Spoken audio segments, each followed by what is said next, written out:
दोस्तों, आज मैं आपके लिए एक ऐसी वेब सीरीज लेकर आया हूँ जिसमें एक सिरफिरा किलर एक बड़े ही अजीब ढंग से मर्डर करता है। फिर पुलिस को एक ऐसी लड़की की हेल्प लेनी पड़ती है जिसका IQ लेवल 242 है, लेकिन वो कातिल इतना शातिर है कि उसका IQ लेवल धरा का धरा रह जाता है। इस वेब सीरीज का नाम है रेड क्वीन, जो कि 2024 में रिलीज हुई। तो बिना समय गवाए कहानी शुरू करते हैं। कहानी की शुरुआत में हम एंटोनिया नाम की एक लड़की को देखते हैं जो 4 मंजिला इमारत से कूदने वाली थी, लेकिन हिम्मत नहीं जुटा पा रही थी। इससे पहले भी ये कई तरीकों से अपनी जान लेने की कोशिश कर चुकी है, लेकिन नहीं ले पाई। तभी इसकी बिल्डिंग में एक जॉन नाम का पुलिस वाला आता है जो कि एंटोनिया से ही मिलने आया था। वो सीढ़ियों से ऊपर चढ़ता है। एक मोटे आदमी के लिए सीढ़ियां चढ़कर ऊपर आना आसान नहीं। वो रास्ते में ही थक जाता है और बैठ जाता है। पास में बैठी लड़की कहती है तुम मोटे हो, इसीलिए ऊपर नहीं चढ़ पा रहे। लेकिन जॉन कहता है मैं मोटा नहीं हूँ, बस मुझ में ताकत दूसरों से ज्यादा है। फिर वो ऊपर जाकर देखता है कि एंटोनिया का दरवाजा खुला पड़ा है। फिर जब वो अंदर जाता है तो एंटोनिया कहती है मेंटोर को मना कर दो, मैं उसके पास नहीं जाऊंगी। जॉन कहता है तुम्हें कैसे पता?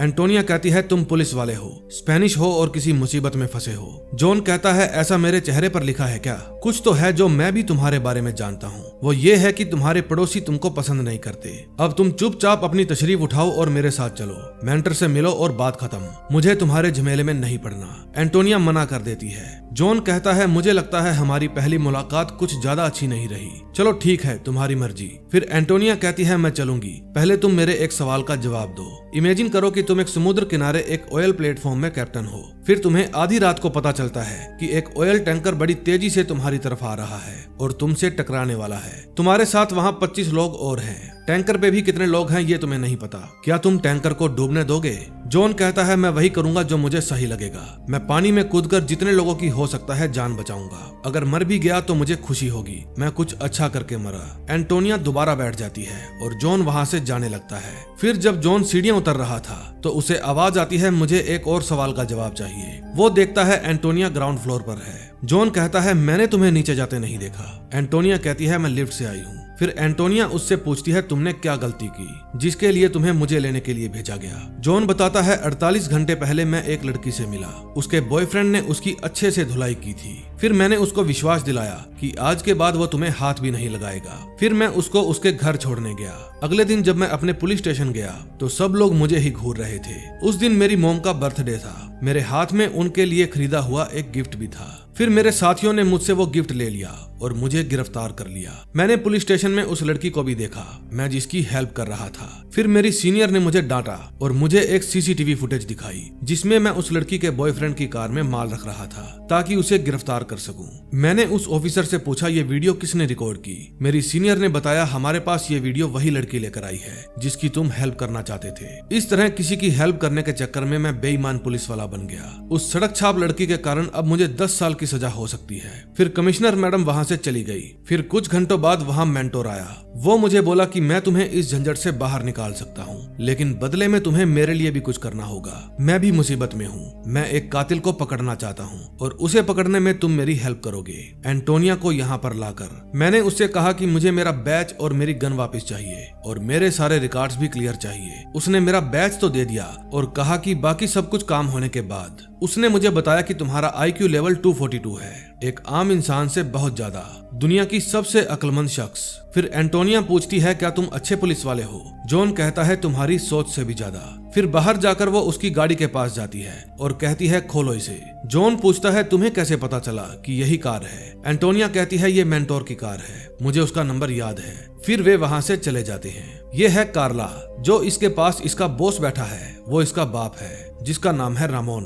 दोनों बाप बेटी में थोड़ी अनबन चल रही थी, लेकिन इसका मतलब ये नहीं कि ये एक दूसरे से प्यार नहीं करते। रामोन आज लंदन जाने वाला था। फिर वहां से निकलकर कार्ला अपने घोड़े के पास जाती है। कार्ला इससे बहुत प्यार करती है। फिर वो अपने ड्राइवर को कहती है कार धीरे चलाना, इसे परेशानी नहीं होनी चाहिए। कार्ला इसको अपने घर लेकर जा रही थी। दूसरी तरफ जॉन और एंटोनिया उस VIP एरिया में पहुंच जाते हैं जहां उनको बुलाया गया था। अंदर जाने से पहले जॉन की ID चेक की जाती है। सामने जो छोटी सी पहाड़ी दिख रही है ये पूरी की पूरी पहाड़ी ही VIP लोगों की है। VIP एरिया के अंदर एक और VIP एरिया, एकदम प्याज के छिलके जैसे। एक छिलका हटाओ तो एक और छिलका। फिर वे लोरा त्रोयबा के घर जाते हैं। जॉन अपनी कार से बाहर निकलता है और एंटोनिया कार में ही बैठी रहती है। फिर जॉन मेंटोर से जाकर मिलता है। मेंटोर कहता है मुझे विश्वास था तुम उसे ले आओगे। जॉन कहता है दोस्त मैंने तुम्हारा पार्सल डिलीवर कर दिया है, अब मैं चला। मेंटोर कहता है तुम्हारा काम अभी खत्म नहीं हुआ है, समझदार को इशारा काफी है। कार में बैठी एंटोनिया सभी लोगों की हरकतें नोट कर रही थी। तभी अचानक से उसको अपनी कार के ऊपर किसी के कूदने की आवाज आती है। वो डर जाती है क्योंकि वहाँ बंदर आ गया था, लेकिन वो बंदर सिर्फ उसे ही दिखाई दे रहा था, किसी और को नहीं। फिर मेंटोर वहाँ जाता है और एंटोनियो को दवा खिलाता है। दवा खाने के बाद वो शांत हो जाती है। फिर वो मेंटोर से पूछती है क्या तुम्हें उसके बारे में पता चला? मेंटोर कहता है वो सिर्फ तुम्हारे दिमाग का वहम था। फिर एंटोनिया उसको अपना घाव दिखाती है और कहती है क्या ये मेरा वहम है? मेंटोर कहता है वो एक मुजरिम था जो उस दिन के बाद किसी को नहीं दिखा। ये किस बारे में बात कर रहे थे ये आपको आगे पता चलेगा। फिर एंटोनिया को उस घर के अंदर ले जाया जाता है। फिर मेंटोर जॉन को कहता है तुम यहाँ जो कुछ भी देखो उसको कॉन्फिडेंशियल रखना तुम्हारी जिम्मेदारी है। फिर एंटोनिया लिविंग एरिया में जाती है। वहाँ सोफे पर एक मुर्दा लड़का बैठा हुआ था जिसके नाक के ऊपर का सारा हिस्सा गायब था। एंटोनिया कहती है कि नाक और आंखें बाउल में रखी गई है। सिर का कटा हुआ हिस्सा लिक्विड नाइट्रोजन में भिगोया गया है। तभी फोरेंसिक की एक डॉक्टर एलिना बताती है कि टेम्परेचर को यहाँ जितना कम किया जा सकता था कर दिया ताकि बॉडी खराब ना हो। जॉन एक फोटो उठाता है और पूछता है ये कौन है? मेंटर बताता है ये लोरा का बेटा है। फिर जॉन कहता है इस तरह से सोचते हुए मैंने पहली बार किसी को देखा है। मेंटोर कहता है सोचते तो मेरे और तुम्हारे जैसे लोग हैं, ये तो कुछ और ही करती है। फिर एंटोनिया उस बॉडी को बड़े ही ध्यान से देखती है और इमेजिन करती है यहाँ क्या क्या हुआ होगा। मेंटोर पूछता है मौत की वजह क्या है? एंटोनिया बताती है हाइपोवोलेमिक शॉक। जॉन पूछता है वो क्या है? एंटोनिया कहती है हत्यारे ने इसका सारा खून निकाल लिया है, इसे बहुत धीरे धीरे और जानबूझकर मारा गया है। इसकी मौत बहुत ही दर्दनाक रही होगी, लेकिन ये छटपटाया बिल्कुल भी नहीं। कातिल चाहता था कि विक्टिम को पता चले कि वो मर रहा है। फिर वे वहाँ से बाहर आ जाते हैं। बाहर आकर जॉन पूछता है कि इस मर्डर के बारे में पुलिस को क्यों नहीं पता? मेंटोर कहता है हम ही पुलिस वाले हैं। जॉन कहता है कि किसी को भी इस मर्डर के बारे में नहीं पता था सिवाय लोरा त्रोएबा के, इसीलिए उसने तुम्हें बुलाया ताकि किसी और को इस बारे में कुछ भी पता ना चले। इसका मतलब तुम अमीरों की गंदगी साफ करते हो। मेंटोर कहता है अगर सब कुछ जानना चाहते हो तो पहले काबिल बनो। दूसरी तरफ कार्ला घर जाते समय अपने बेटे से बात कर रही थी। तभी उसका ड्राइवर कार रोक देता है और कहता है कि आगे रोड का काम चल रहा है। फिर वो दूसरे रास्ते पर अपनी कार घुमा लेता है। एंटोनिया अभी भी लोरा के घर पर मर्डर की बारीकी से छानबीन कर रही थी। फिर वो डॉक्टर को कहती है कुछ टेस्ट दोबारा करने होंगे, सही से नहीं हुए थे। मेंटोर पूछता है तुम्हें और क्या पता चला? एंटोनिया कहती है कातिल इस तरह के कत्ल और भी करेगा। उसने अल्वारो त्रोएबा को यहाँ नहीं मारा। कातिल कड़ी सिक्योरिटी को बाईपास करते हुए इस लाश को यहाँ पर लेकर आया था। उसने इसको मारने के लिए पूरा समय लिया। मैंने जिंदगी में ऐसी प्लानिंग कभी नहीं देखी। फिर वो वहाँ से चली जाती है। मेंटोर अपने आदमी को कहता है उसे घर पर छोड़कर आओ। फिर वो जॉन को भी घर जाने के लिए कहता है। फिर घर जाकर जॉन अपनी माँ को उठाता है। फिर वो अपनी माँ को बर्थडे विश करता है और अपने साथ लाया हुआ गिफ्ट दिखाता है। वो ये स्टैचू इसलिए लेकर आया था क्योंकि उसकी माँ को इस तरह के स्टैचू इकट्ठा करना पसंद था। दूसरी तरफ कार्ला का ड्राइवर उसे बताता है कि हम रास्ता भटक गए हैं। फिर आगे मोड़ पर वो अपनी कार से नीचे उतरकर बाहर देखने जाता है। तभी ड्राइवर को कोई आदमी दिखता है और वो उससे रास्ता पूछने के लिए चला जाता है। वो आदमी वही किलर था जिसने लोरा के बेटे को भी मारा था। फिर वो ड्राइवर को भी मार देता है। उसको देखकर कार्ला कार को अंदर से बंद कर लेती है। कातिल कहता है दरवाजा खोलती हो या मैं तुम्हारे घोड़े को भी मार दूं। कार्ला दरवाजा नहीं खोलती और लगातार कार का हॉर्न बजाती है। फिर वो कातिल उसका घोड़ा लेकर आता है और उसकी नजरों के सामने ही उसे मार देता है। फिर कातिल आग बुझाने वाले सिलेंडर से कार का शीशा तोड़ देता है, लेकिन कार्ला उससे उसके ही चेहरे पर स्प्रे कर देती है और कार से भाग जाती है। दूसरी तरफ एंटोनिया हॉस्पिटल जाती है क्योंकि वहाँ पर उसका पति एडमिट था जो कि कोमा में था। फिर वो वहाँ पर बैठकर उस केस को स्टडी करने लगती है। इधर कार्ला भागती भागती जंगल के अंदर गुम हो जाती है। फिर कातिल उसका पीछा करते हुए वहाँ भी आ जाता है। कार्ला उसकी आवाज सुनकर फिर से भागने लगती है और एक प्रॉपर्टी के बाहर जाकर मदद के लिए चिल्लाती है। फिर वो वहाँ पर बने रैक के ऊपर चढ़ने लगती है, लेकिन कातिल उसको पकड़ लेता है और बेहोश कर देता है। सेकंड एपिसोड में हम देखते हैं वो कातिल कार्ला के बाल काट रहा था। तभी कार्ला के पापा जो कि अपने प्राइवेट जेट में सफर कर रहे थे, वो कार्ला के पास फोन करते हैं। कार्ला का फोन कातिल उठाता है और कहता है कि वो मेरे कब्जे में है। रामोन कहता है तुझे अंदाजा भी नहीं है तू किससे पंगा ले रहा है। कातिल कहता है अंदाजा तो तुम्हें नहीं है, अब तुम्हारी बेटी का क्या हाल होगा। रामोन कहता है अपनी कीमत बताओ। कातिल कहता है मैं तुम्हें दर्द देना चाहता हूँ। तभी मेंटोर जॉन के पास फोन करता है और उसे उठाता है। वो बताता है कि रमोन आर्टिज की बेटी किडनैप हो गई है, तुम्हें एक लोकेशन भेज रहा हूँ, ठीक 45 मिनट बाद मुझे वहाँ पर आकर मिलो। फिर जॉन नहा धोकर मस्त तैयार होकर मेंटोर से मिलने जाता है। मेंटोर कहता है प्रोजेक्ट का नाम है रेड क्वीन, तुम कई सालों से पुलिस में हो, लेकिन फिर भी दुनिया में ऐसे ऐसे अपराध होते हैं जो तुमने कभी देखे या सुने नहीं होंगे, क्योंकि उनका कोई रिकॉर्ड नहीं है। ये अपराध करने वाले हैवान हम लोगों के बीच में ही रहते हैं, उनको पकड़ने के लिए हमें उनके ही हथकंडे अपनाने पड़ते हैं, कानून से छिपकर। रेड क्वीन प्रोजेक्ट पूरी तरह से खुफिया है। एंटोनिया पहले हमारे ही साथ काम किया करती थी, लेकिन फिर उसने अपना काम छोड़ दिया। जॉन कहता है तो किसी और को ढूंढ लो। मेंटोर कहता है उसका होना जरूरी है और अब से हर पल तुम उसके साथी बनकर रहोगे। तुम में हिम्मत और अक्ल दोनों है। एंटोनिया को जब जब जरूरत पड़ेगी तुम्हें ये गोलियां उसे देनी होंगी। फिर वो जॉन को कार की चाबी देता है और कहता है कि ग्लव बॉक्स में गन भी पड़ी है। अगले सीन में हम देखते हैं वो कातिल अपने पिता के नाम पर एक लेटर लिख रहा था। वो लिखता है कि मैं बुरा इंसान नहीं हूँ, मैं सोता भी नहीं हूँ, क्योंकि मुझे यादें सताती है। अब मैं समझ गया पिताजी, माँ बाप के पाप बोझ नहीं है जो खत्म हो जाएंगे, ये तो वे बीज हैं जो बढ़ते रहते हैं और पीछा नहीं छोड़ते। उस समय वो अपने टीवी पर कार्ला को चिल्लाते हुए सुन रहा था। फिर जब कार्ला सोने लगती है तो कातिल एक रोड लेकर जाता है और दरवाजे को जोर जोर से पीटकर कार्ला को जगा देता है। कार्ला डर के मारे चिल्लाती है, प्लीज मुझे छोड़ दो। फिर वो वापस अपने टेबल पर जाता है और लिखता है कि अब मैं पहले की तरह कमजोर नहीं हूँ, मेरा ये नया रूप देखकर आपको खुशी होगी। दूसरी तरफ जॉन उस हॉस्पिटल में पहुंच जाता है जहां एंटोनिया का हस्बैंड एडमिट था।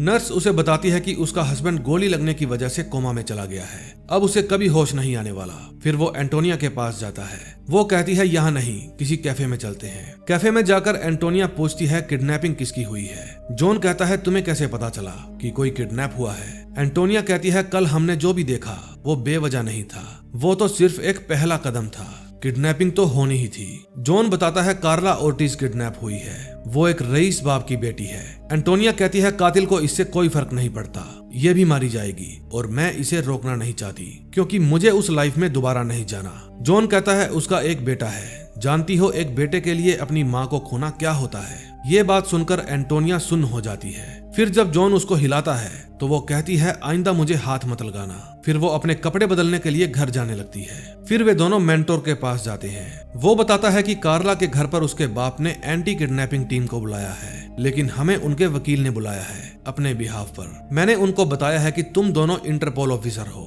वहाँ पहले वाले कत्ल का जिक्र मत करना। फिर वे कार्ला के घर जाते हैं। वहाँ पर एंटी किडनैपिंग टीम पहले से ही मौजूद थी। उस टीम का इंचार्ज इंस्पेक्टर पारा जॉन को पहले से ही जानता था। वे मिस्टर रमोन से सवाल जवाब कर रहे थे, लेकिन एंटोनिया वहाँ पर अपना ही दिमाग दौड़ा रही थी। वो उस घर में घूमती है और इमेजिन करती है कि किस किस जगह पर कार्ला क्या क्या करती थी। फिर वो उसके बेडरूम में जाकर उसके सामान की छानबीन करती है। फिर वो मिस्टर रमोन से जाकर पूछती है कि अपहरणकर्ता ने आपसे किस चीज की डिमांड की है, लेकिन मिस्टर रमोन उसकी बात का जवाब नहीं देता। उनका वकील कहता है कि उसने सिर्फ अपना नाम बताया था, इज़ीक्विल। फिर मिस्टर रमोन को गुस्सा आ जाता है और वो सभी को यहाँ से जाने के लिए कहता है। वहाँ से जाते वक्त जॉन पूछता है कि इज़ीक्विल का क्या मतलब है। एंटोनिया कहती है इसका मतलब है भगवान मेरी ताकत है। फिर गेट पर खड़ा बंदा उनको बाहर नहीं जाने देता।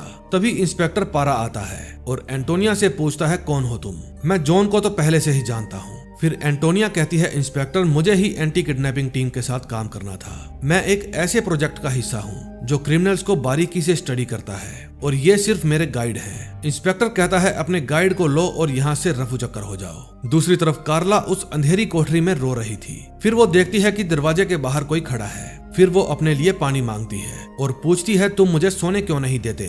बाहर से किडनैपर की आवाज आती है कि मुझे सिर्फ एक चीज जाननी है और वो है तुम्हारा पासवर्ड। मुझे तुम्हारा फोन और क्लाउड दोनों देखने हैं। कार्ला मना कर देती है। कार्ला कहती है पुलिस मुझे ढूंढती हुई यहाँ पर आने ही वाली है, तुम डरे हुए हो क्योंकि कोई ना कोई सुराग तो तुमने छोड़ा ही होगा।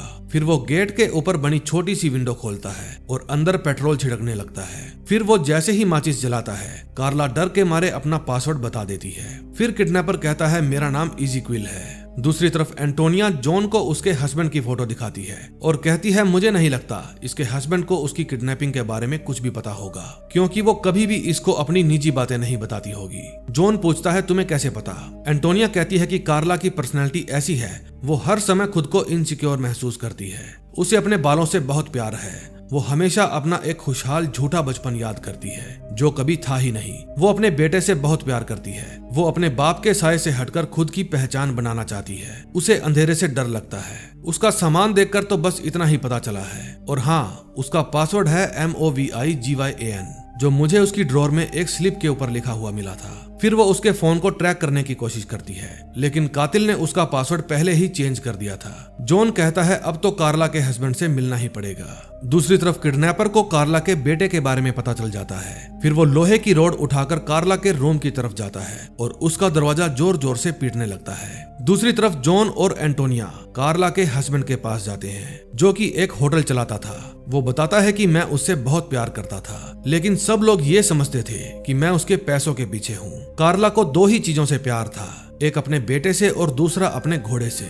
फिर वे दोनों उसी जंगल में जाते हैं जहाँ से कार्ला किडनैप हुई थी। एंटोनिया बताती है वो अपनी कार से भागती हुई यहाँ आई थी। फिर वे दोनों एक ऊंची जगह पर चढ़ जाते हैं। एंटोनिया कहती है उस तरफ बहुत सारी मक्खियां हैं, हमें वहीं पर जाना चाहिए। इज़ीक्विल भी कार्ला की कार के पास आया हुआ था ताकि सबूत मिटा सके। इतने में एंटोनिया और जॉन भी वहां पहुंच जाते हैं। जॉन अपनी गन निकाल लेता है, तभी एंटोनिया को ड्राइवर की लाश मिल जाती है जिस पर बहुत सारी मक्खियां भिन भिना रही थी। फिर उसे कार्ला का मरा हुआ घोड़ा भी दिख जाता है। इतने में कातिल आता है और एंटोनिया को कार से उड़ाने की कोशिश करता है, लेकिन जॉन उसे बचा लेता है। फिर वो कार के ऊपर फायर करता है। फिर एंटोनिया कार लेकर आती है और जॉन को बैठने के लिए कहती है। फिर वो कातिल की कार का पीछा करती है। कातिल की कार मिट्टी उड़ाते हुए जा रही थी। जॉन कहता है कुछ भी नहीं दिख रहा, कार कैसे चला रही हो? एंटोनिया कहती है मुझे रास्ता याद है। फिर वे कार भगाते हुए जंगल से हाईवे पर चढ़ जाते हैं। एंटोनिया कहती है उसकी कार की स्पीड 295 है और हमारी कार की 225, लेकिन वो 220 से ऊपर चलाने की हिम्मत नहीं करेगा। तभी फिर से उसको बंदर दिखने लग जाते हैं। वो कहती है मुझे मेरी गोली दो और 10 सेकंड तक स्टीयरिंग को संभाल कर रखो।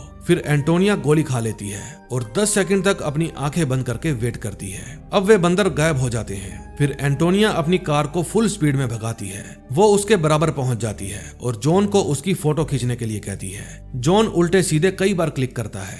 फिर कातिल रॉन्ग साइड मुड़ जाता है। एंटोनिया भी उसके पीछे पीछे चली जाती है। फिर जॉन उसको शूट करने के लिए अपनी गन निकालता है, लेकिन तभी आगे से एक ट्रक आ जाता है और वे मरते मरते बचते हैं। फिर वहां पुलिस आ जाती है और उनकी स्टेटमेंट लेती है। तभी वहां पर मेंटोर आता है। वो सभी पुलिस वालों को यहाँ से जाने के लिए कहता है। फिर वो जॉन को कहता है तुमने इस हाईवे पर एक टूटी फूटी कार और दर्जनों एविडेंस छोड़ दिए हैं। अब तुम दोनों के बारे में सबको पता चल चुका है। इतने में वहां पर इंस्पेक्टर पारा भी आ जाता है। वो कहता है अब तुम दोनों का चेहरा हर न्यूज चैनल पर आ जाएगा, ये नहीं होना चाहिए था। फिर वो मेंटोर को कहता है इन दोनों को अभी इस केस से हटाओ फौरन। फिर मेंटोर उनको नई गाड़ी की चाबी देता है और कहता है कि तुम पहले वाले मर्डर केस की तरफ ध्यान दो। तभी वो किडनैपर सो रही कार्ला को फिर से जगाता है और जोर जोर से दरवाजे को पीटता है। फिर वो कार्ला के ऊपर आग बुझाने वाला केमिकल डालता है और वहां से चला जाता है। वहीं दूसरी तरफ वे दोनों फोरेंसिक टीम की डॉक्टर एलिना के पास जाते हैं और उसको मोबाइल में खींची हुई कातिल की फोटो दिखाते हैं। फोटो में कातिल का सिर्फ हाथ ही दिख रहा था, वो भी एकदम धुंधला।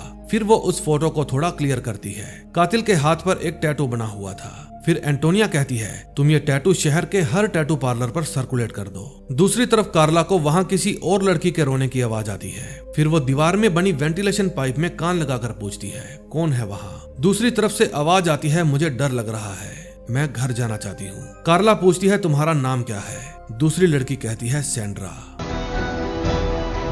थर्ड एपिसोड में हम देखते हैं जब एंटोनिया नई स्पेशल सेल में भर्ती होने आई थी तो उसके इंटरव्यू में उससे सवाल पूछा गया था कि आप समुद्र के बीचों बीच एक ऑयल प्लेटफॉर्म पर कैप्टन हैं। तभी आपका असिस्टेंट आपको सुबह जल्दी उठाकर बताता है कि एक तेल का टैंकर हमारी ओर तेजी से बढ़ रहा है, तो आप क्या करेंगी? उस टैंकर को डुबोने का आदेश देंगी, क्योंकि अगर टक्कर हुई तो आपको कोई बचाने नहीं आएगा। आपके साथ 25 लोग और हैं और उस टैंकर पर भी लोग हो सकते हैं। एंटोनिया कहती है कि ये जानना जरूरी है कि वो ऑयल प्लेटफॉर्म किस लोकेशन पर है। कंट्रोल असिस्टेंट मेंटोर को कहता है ये तो हमसे ही सवाल कर रही है। मेंटोर पूछता है तुम लोकेशन क्यों जानना चाहती हो? फिर एंटोनिया कहती है क्योंकि मैं उसी से खतरे का अंदाजा लगाऊंगी। मेंटोर उससे कहता है कि 83 डिग्री 44 मिनट उत्तर, 64 डिग्री 35 मिनट पश्चिम। अब बताओ। एंटोनिया पूछती है दिन कौन सा है? मेंटोर कहता है 23 जनवरी 2013। एंटोनिया कहती है मैं वापस अपने कमरे में जाकर सो जाऊंगी। मेंटोर कहता है तुम सब मरने वाले हो। एंटोनिया कहती है कोई नहीं मरेगा, लोकेशन आर्कटिक है, वहाँ जनवरी में समुद्र जम जाता है, इसलिए टैंकर तेजी से नहीं चल पाएगा। उसके इस जवाब से वे दोनों इम्प्रेस हो जाते हैं और यहीं से एंटोनिया के करियर की शुरुआत होती है। दूसरी तरफ कार्ला अभी भी सैंड्रा से बात कर रही थी। वे दोनों लड़कियां उस किडनैपर से डरी हुई थी। सैंड्रा पूछती है क्या वो हमें मार डालेगा, क्योंकि मैंने वो फिल्म देखी है जिसमें एक आदमी टॉर्चर करके लोगों को मार देता है। कार्ला कहती है प्लीज ऐसा मत बोलो। फिर कार्ला पूछती है तुम्हें यहाँ क्यों लेकर आया है। सैंड्रा बताती है मुझे पैसों की जरूरत थी, फिर मैंने ऐसा काम किया जिससे मैं मुसीबत में फंस गई। दरअसल मैं एक टैक्सी चलाती हूँ, मुझे एक पार्सल डिलीवर करने का काम दिया गया था और बदले में बहुत सारे पैसे ऑफर किए गए थे। दूसरी तरफ एंटोनिया और जॉन टेरेसा नाम की एक औरत से मिलते हैं जो कि लोरा त्रोइबा की असिस्टेंट थी। वो कहती है इस समय लोरा जरूरी मीटिंग में है, याद रखना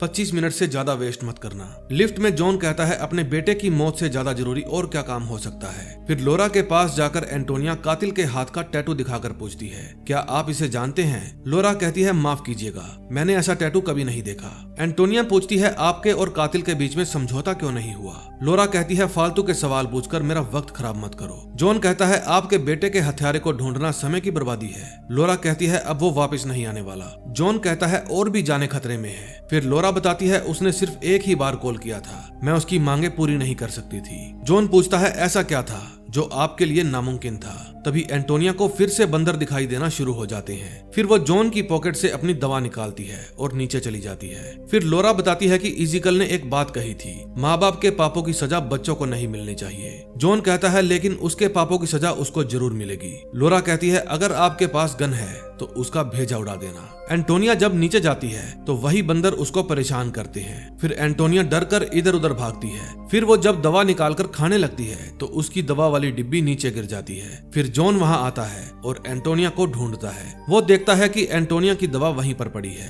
फिर वो उसको ढूंढ लेता है जो कि पास की ही एक गली में बेहोश पड़ी थी। फिर वो उसे होश में लाता है और उसे उसकी दवा देता है। फिर होश में आने के बाद एंटोनिया पूछती है क्या लोरा ने तुम्हें कुछ बताया। जॉन कहता है इजिकल ने लोरा और रमोन से कुछ नामुमकिन सी चीज मांगी है, बस इसके अलावा उसने मुझे कुछ नहीं बताया। फिर एंटोनिया कहती है कि हमें टेरेसा से बात करनी होगी, वो भी लोरा की गैर मौजूदगी में। जॉन पूछता है तुम वो दवाइयाँ किस चीज की लेती हो। एंटोनिया कहती है ये समझ लो ज्यादा आईक्यू होने की कीमत चुका रही हूँ। जब मेंटोर ने एंटोनिया का सिलेक्शन किया था तब उसका आईक्यू लेवल बढ़ाने के लिए उसके दिमाग पर और ज्यादा प्रेशर डाला गया। अक्सर कमरे में ऑक्सीजन लेवल कम कर दिया जाता था, उससे मैथ के सवाल पूछे जाते थे, गलत जवाब होने पर उसको शॉक दिया जाता था। मानसिक तनाव के कारण नींद आनी भी बंद हो गई थी। वे उसके दिमाग को उस हद तक ले जाना चाहते थे जहां तक इस पृथ्वी पर किसी का भी दिमाग नहीं गया। जितने रिजल्ट मिल रहे थे मेंटोर उससे खुश नहीं था। फिर उसने डॉक्टर को उसका फोकस बढ़ाने के लिए दवा तैयार करने को कहा। डॉक्टर ने कहा कि इसके साइड इफेक्ट्स होंगे,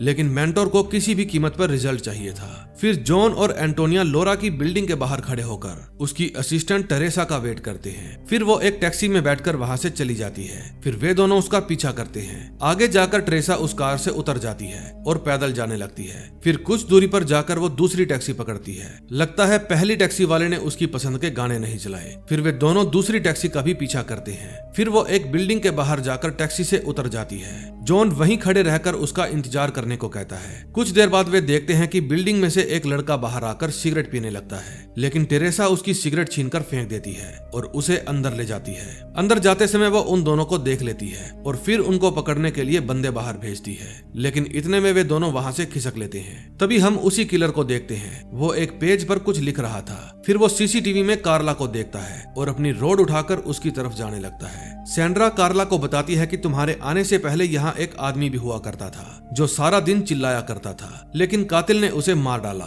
इतने में वो कातिल सैंड्रा के पास आ जाता है। सैंड्रा चिल्लाती है प्लीज मुझे छोड़ दो।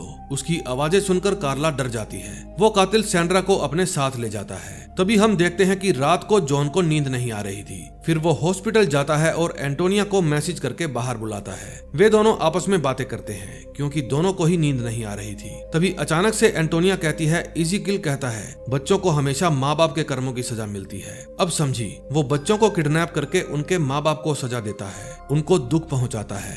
लोरा और रमोन दोनों डरे हुए हैं, लेकिन इजिकिल से नहीं बल्कि हमसे डरे हुए हैं। वे इतना डरे हुए हैं कि अपने बच्चों को भी नहीं बचाना चाहते, यानी कि उनके कुछ राज हैं जो वे किसी को बताना नहीं चाहते, और इज़ीकिल उनसे वही गुनाह कबूल करवाना चाहता है। फिर वो जॉन को कल अपनी जान बचाने के लिए शुक्रिया कहती है और बताती है कि आज तक मैंने वो ऑयल टैंकर वाला सवाल कईयों से पूछा, लेकिन किसी ने भी तुम्हारे जैसा जवाब नहीं दिया। इससे पता चलता है जॉन अच्छा इंसान है, इसलिए वो जॉन से हाथ मिलाती है। अगले दिन डॉक्टर एलिना बताती है कि इज़ीकिल की कलाई का साइज देखकर मेरा अनुमान है इसका कद लगभग 5 फुट 5 इंच होगा। इसकी स्किन कंडीशन देखकर लगता है कि इसकी उम्र 50 की होगी। हमने ये फोटो देश के सभी टैटू स्टूडियो तक पहुंचा दिए हैं, लेकिन अभी तक किसी का भी कोई जवाब नहीं आया। तभी वहाँ मेंटोर की वीडियो कॉल आती है। वो कहता है कि टेरेसा को सताना छोड़ दो, हमारा उससे कोई लेना देना नहीं है। जॉन कहता है वो औरत घर जाने के लिए 2 बार टैक्सी बदलती है, ये बात अजीब नहीं है। मेंटोर कहता है लोरा को देखकर वो डरी हुई है और अपनी फैमिली को बचाना चाहती है। मुझे लगता है तुम दोनों को अपने साथ रखकर मैंने बहुत बड़ी गलती कर दी। फिर एंटोनिया गुस्से में बाहर चली जाती है। उसे याद आता है कि मेंटोर ने उसके दिमाग की सीमा बढ़ाने के लिए उसे स्टीरॉयड दिए थे। उसे वो दवाइयां दी गई जो उसने स्पेशल इसके लिए ही बनवाई थी। उन दवाओं का साइड इफेक्ट ये हुआ एंटोनिया को हर जगह बंदर दिखाई देने लगे, और ऐसा तब होता था जब ये जरूरत से ज्यादा पैनिक हो जाती थी। तभी वहाँ से निकलकर वे मिस्टर रेमोन के ऑफिस में जाते हैं। एंटोनिया चुपके से अंदर चली जाती है और जॉन सिक्योरिटी गार्ड को बातों में लगाए रखता है। तभी वहाँ बाइक पर एक आदमी आकर रुकता है। उसका नाम ब्रूनो था। वो एक करप्ट पत्रकार था और जॉन का दुश्मन भी था। एंटोनिया अंदर जाके सभी जगह को अच्छे से चेक करती है। तभी उसे एक आदमी अंदर जाने से रोकता है, लेकिन एंटोनिया उसकी बात नहीं सुनती। फिर वो किचन से होती हुई एंट्री गेट पर बनी सीढ़ियों तक पहुंच जाती है। फिर वो भागकर ऊपर जाती है और मिस्टर रेमोन के घर की बेल बजाती है। जब रेमोन दरवाजा खोलता है तो एंटोनिया कहती है मेरे पास और तुम्हारी बेटी के पास वक्त कम है। वो कहता है मुझे तुमसे कोई बात नहीं करनी। एंटोनिया कहती है मुझे सिर्फ ये बता दो कि इज़ीकिल आपसे क्या चाहता है। इतने में एक गार्ड आकर उसे पकड़ लेता है। फिर मिस्टर रेमोन दरवाजा बंद कर लेते हैं और वो गार्ड एंटोनिया को पकड़कर नीचे ले जाता है। उसे देखकर जॉन को गुस्सा आ जाता है।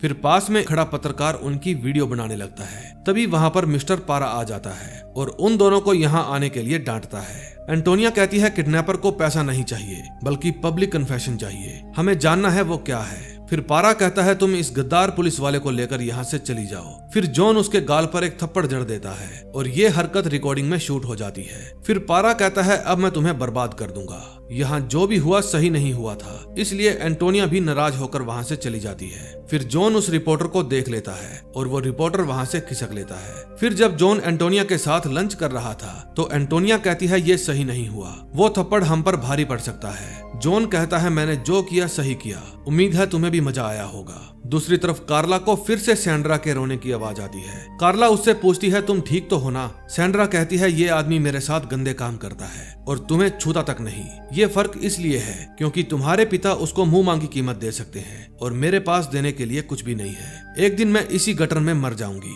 कार्ला कहती है तुम ऐसी बात मत करो, मैं तुम्हारे साथ हूँ। लेकिन सैंड्रा कार्ला को गालियां देने लगती है और गालियां सुनकर कार्ला फूट फूट कर रोने लगती है। दूसरी तरफ एंटोनिया अपने घर पे कपड़े चेंज करने के लिए जाती है क्योंकि उसे हॉस्पिटल जाना था। फिर जॉन उसके बालों को ठीक करता है और कहता है तुम अब ज्यादा सुंदर लग रही हो। फिर बिल्डिंग से नीचे जाकर एंटोनिया जॉन को अपने घर जाने को कहती है और खुद एक टैक्सी रुकवाती है और उसमें बैठकर चली जाती है। कुछ दूर जाने पर एंटोनिया ड्राइवर को कहती है हम गलत रास्ते पर हैं। फिर ड्राइवर कोई जवाब नहीं देता और एंटोनिया समझ जाती है ये इज़ीकिल है। एंटोनिया कहती है मैं तुमसे ही बात करना चाहती थी, क्या चाहिए तुम्हें? इज़ीकिल कहता है इससे क्या फर्क पड़ता है। फिर जैसे ही एंटोनिया कार से निकलने की कोशिश करती है, इज़ीकिल एंटोनिया को बेहोशी का इंजेक्शन लगा देता है। फिर एंटोनिया का शरीर अकड़ने लगता है। वो पूछती है क्या तुम मुझे मारना चाहते हो? इज़ीकिल कहता है तुम अब भी कुछ नहीं समझी। फिर वो एंटोनिया को किडनैप करके ले जाता है।